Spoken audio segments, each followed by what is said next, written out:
So every part of our day is so significant. And then, of course, reading is so significant. In this book, Soul of Book Distribution, which I pray to you all with a straw in my teeth, will be all gone in a week. In there, Gurudev not only appeals to the devotees to distribute his books, but he's teaching how to read his books. Like, for example, we're going to be discussing tonight the beautiful message of Bhakti Rasayana, which is good for new people because it gives them the taste of the nectar of the beautiful form and qualities and pastimes of Krishna. And it's good for those who've been around for a while and no longer want to be bored in chanting Hare Krishna. So this gives meditations for while we're chanting. And with these meditations, Srila Gurudev explains in the introduction, one actually feels great happiness and can easily come to transcendental emotions by calling out these verses and remembering their meanings while we're chanting. And if we don't do them, verses like this, memories like this, then we can stay on the material platform and lose our interest in bhakti, and again fall down to the material realm. So it's so significant. So, how to read. So, Bhakti Rasayana is the last chapter of Srila Sanatana Goswami's book called Brihad Bhagavatamrita, where he has collected verses from the Srimad Bhagavatam that are just like a Bhakti Rasayana. Rasayana means nectar tonic. If somebody falls ill and they can't eat, they can't digest anything, then the doctor gives them a tonic. And that tonic builds up the strength of the digestion so that they can become healthy again. Similarly, there's a Bhakti Rasayana, or a nectar tonic of bhakti verses, which includes pastimes, that awaken us from our ill condition of bodily identification. As Prabhupada practically sang in Boston in 1969 on his visit there, when he was telling how Maya is just like a ghost or a witch, and we're all ghostly haunted by the witch of Maya. And Prabhupada said that in that being haunted, we're thinking, I am this body, and everything in relation to this body is mine.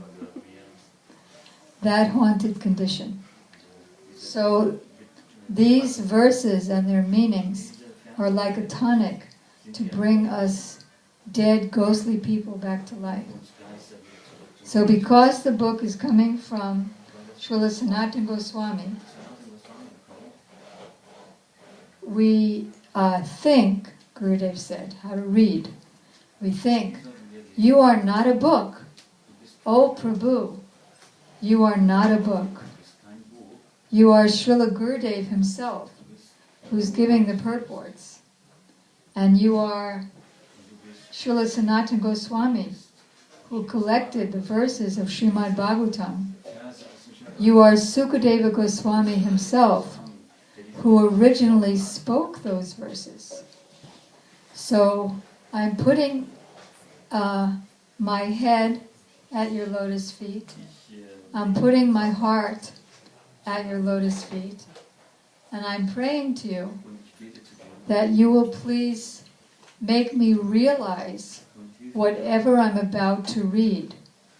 Put all the tattvas, or philosophical truths, and the nectar pastimes in my heart. And make my heart one with them. Srila Gurudev said, and it's quoted in the Soul of Book Distribution, along with so many other beautiful quotes, that there are hundreds and thousands of scholars in Mathura. They know all the Vedic literatures, they can say all the verses backwards, but nobody can explain them like me, like Gurudev. Why?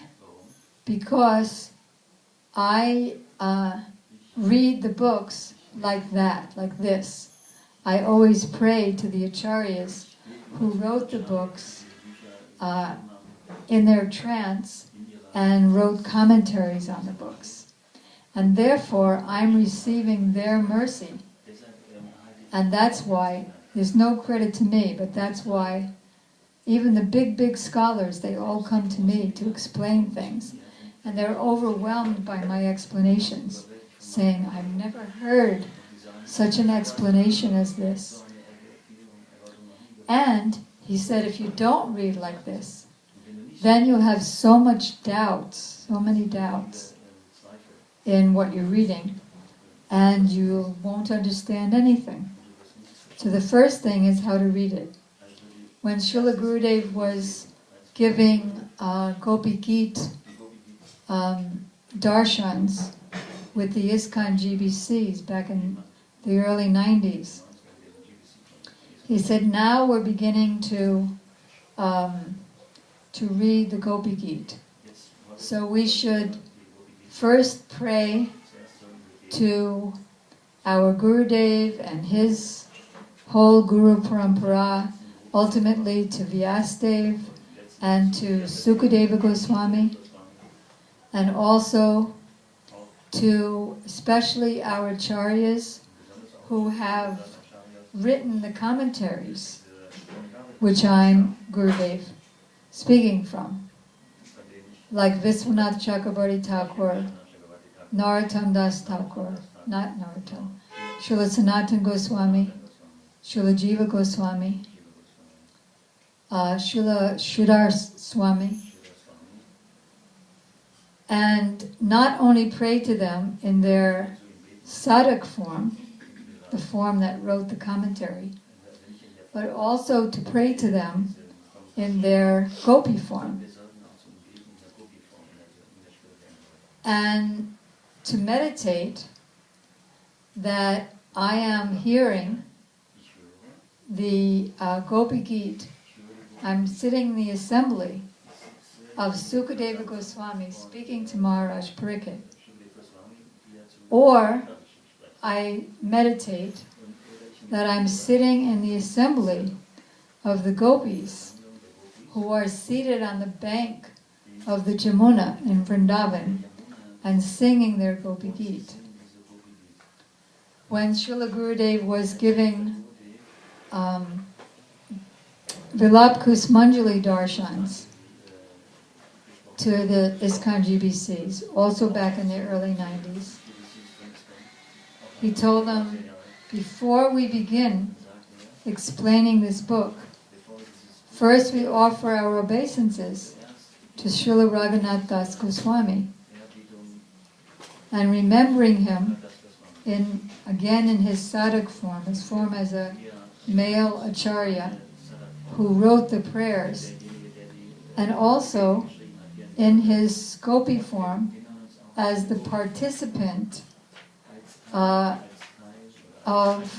the services to Srimati Radhika when his prayers are fulfilled. So this is, Gurudev is giving how to read. So then let's begin. This book is for new people. It's for non-devotees also. Even though it's for the sadhaks, meaning the serious practitioners, whose aim and objective of reading or hearing this book is to develop spontaneous love for Radha and Krishna in the mood of the gopis, or Raganuga Bhakti. Even though it was written especially for sadhaks, it's good for total non-devotees as well.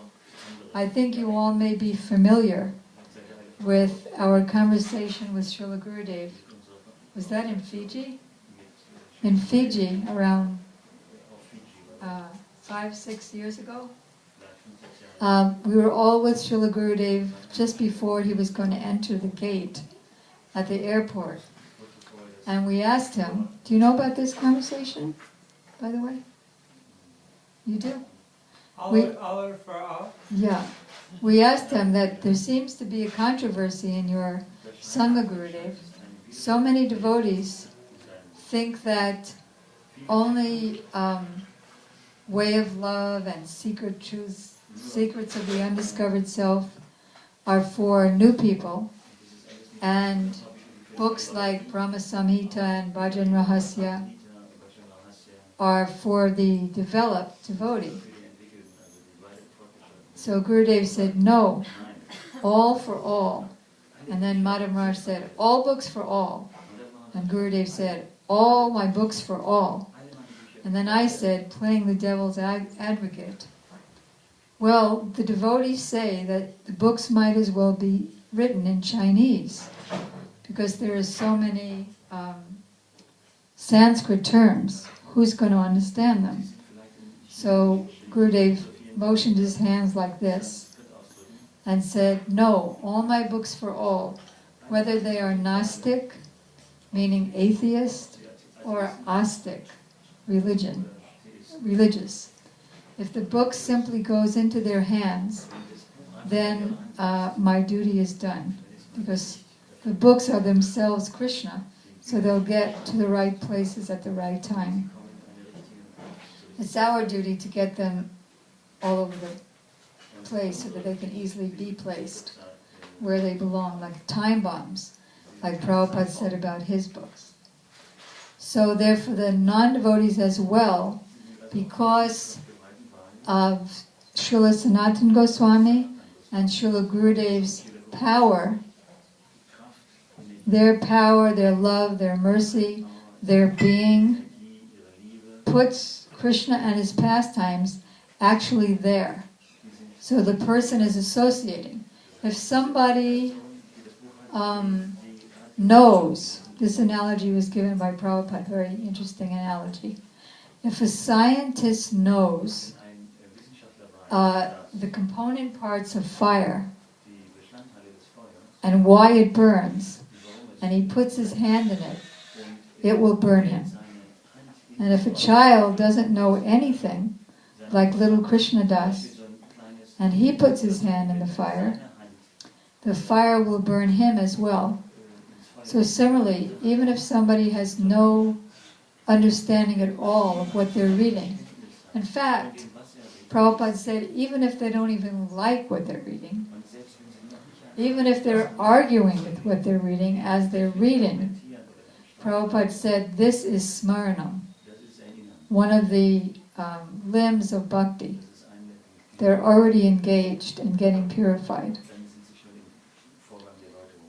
So these verses are from the 10th canto of Srimad Bhagavatam, and I'll be reading the verses that Srila Gurudev is commenting on. The first is about how fortunate the earth is.